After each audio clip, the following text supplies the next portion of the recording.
Y뉴스 권영철 대기자 어서 오십시오. 안녕하십니까. 아유, 참 오늘 뉴스들이 많은데 이 뉴스도 큰 뉴스네요. 안태근 전 법무부 검찰국장 네, 어제 대법원 판결이 났습니다. 그렇습니다. 예, 이게 1심에서는 징역 2년형이 선고가 돼서 법정 구속이 됐죠. 그렇죠. 2심은 유지가 됐고, 근데 3심인 대법원에서 무죄 취지로 파기 환송 결정이 났습니다.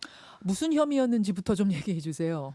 이게 뭐 간단히 설명하자면은 서지현 검사를 성추행하고 인사상 불이익을 준 혐의죠. 여러분 서지현 검사 아시죠? 서지현 네. 검사를 성추행하고 거기에 대해 문제 제기를 하자 인사상 불이익까지 준 게 아니냐라는 혐의로 대법까지 온 겁니다. 네. 대법에서 근데 무죄 취지로 파기환송 판결이 어제 났습니다. 이 얘기는 그러니까 대법원 판사들이 보기에는 안 전 검사장 행위가 죄가 안 된다는 얘기예요?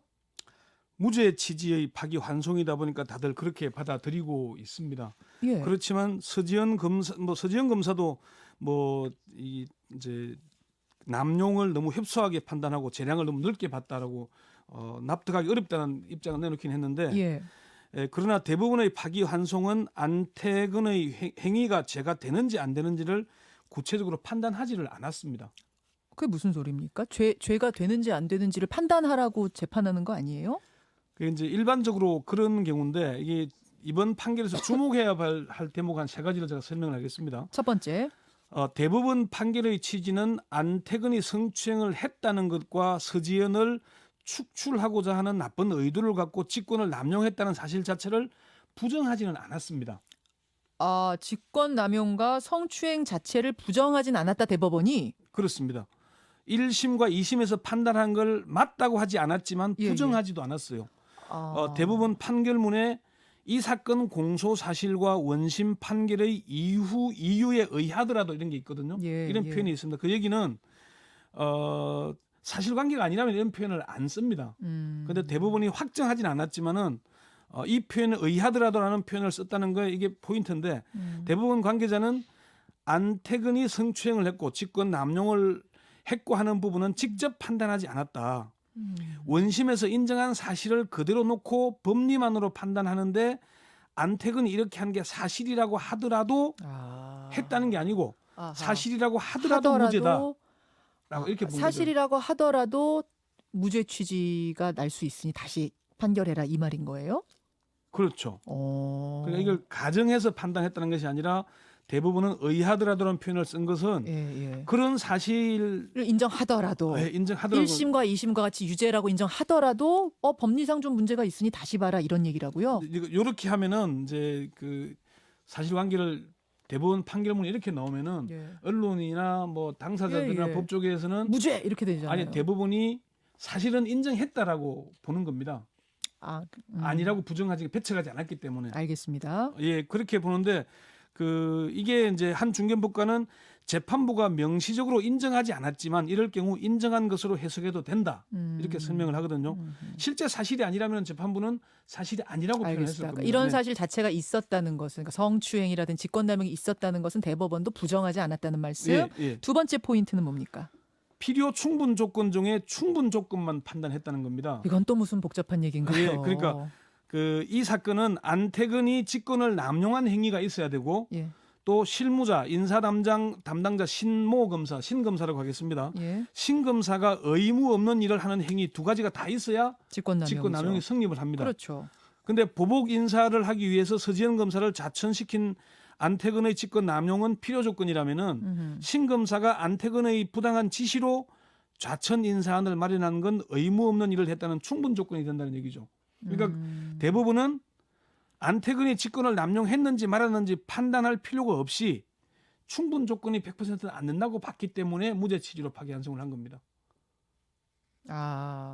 굉장히 어렵네요. 그러니까 어렵네요. 신 검사가 한 행위가 이제 그 법리가 바뀐 건 없는데 신검사 인사 담당 검사가 한 행위는 인사권의 재량 범위 안에 있다고 본 거거든요. 그러니까 신검사 행위가 있어야 그 다음에 안 검사장 행위도 있는 것인데 신 검사장 행위 자체가 큰 문제가 없다라고 봤다 이 말인 거예요. 네, 세 번째 이유를 들어보시면 이제 이해가 세 번째로 되죠. 가죠. 예. 예.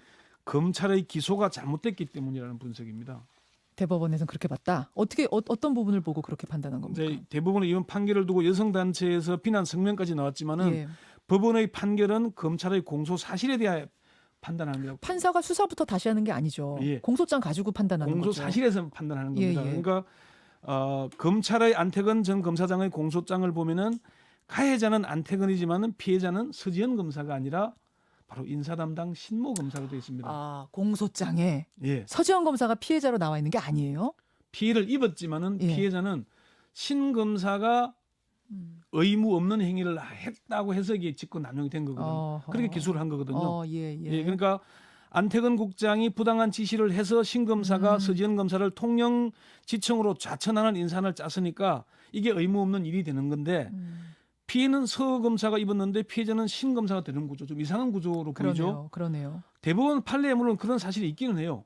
공정택 전 서울시 교육감 사건 기억할지 모르겠지만은 예, 예. 공 전 교육감이 승진 대상자를 특정해 놓고 자격이 없는 사람을 추천하도록 지시를 해서 학업자들이 교육감이 시키니까 따라 했거든요. 예. 이런 경우에 공 전 교육감의 직권 남용 인정이 된 사례가 있습니다. 그러면 네. 정리를 하자면 네. 검찰의 공소장이 신 검사를 피해자가 아니라 공범으로 봤었으면 그러면 좀 결과가 달라졌을 수 있겠네요. 공동 정범으로 기소를 했다면은 유죄가 날 가능성이 높다는 게 이제 이 법조계 그 분석인데요.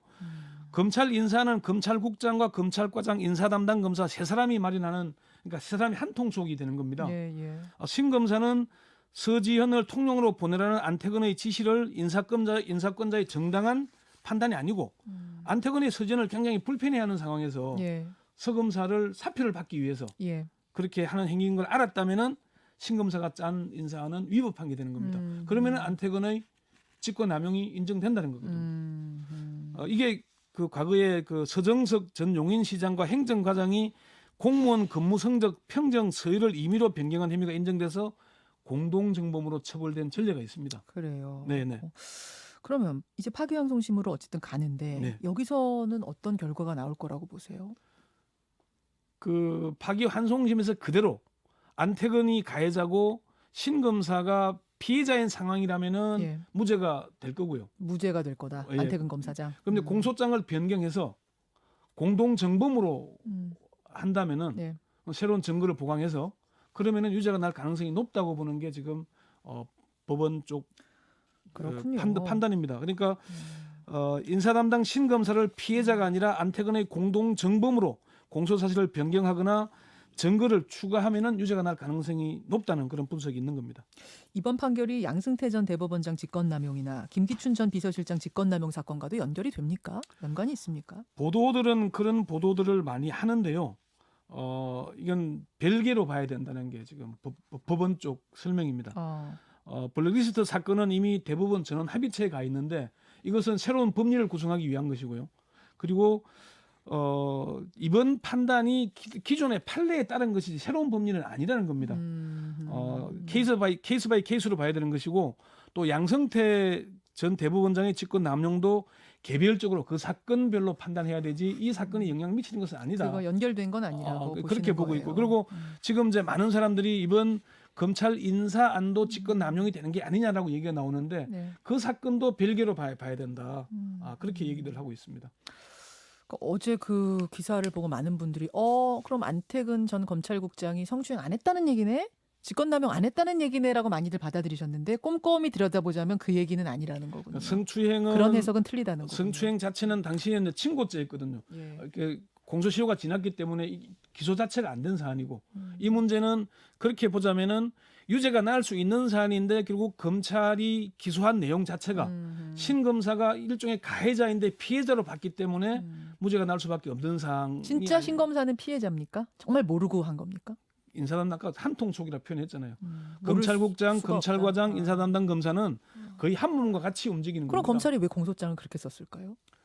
검찰은 나름대로 뭐 수사를 하면서 그런 법리 구성을 그렇게 했겠죠. 뭐 그건 뭐 의도적으로 했는지 안 했는지는 좀 더 판단해봐야 되겠지만은 그 부분은 법원 쪽 얘기를 주로 많이 들어본 얘기이기 때문에 그런 판단들입니다. 알겠습니다. 어제 나온 결과 보고 갸우뚱하셨던 분들 계실 텐데 오늘 권영철 대기자가 해석해 주셨어요. 고맙습니다. 네. 김현정의 뉴스쇼는 청취자 여러분의 참여로 이루어집니다. 트위터, 페이스북, 레인보우 게시판, 그리고 단문 50원, 장문 100원의 유료 문자 샵 1212, 우물정 1212 통해 참여하실 수 있습니다. 김현정의 뉴스쇼 여러분과 함께 만듭니다.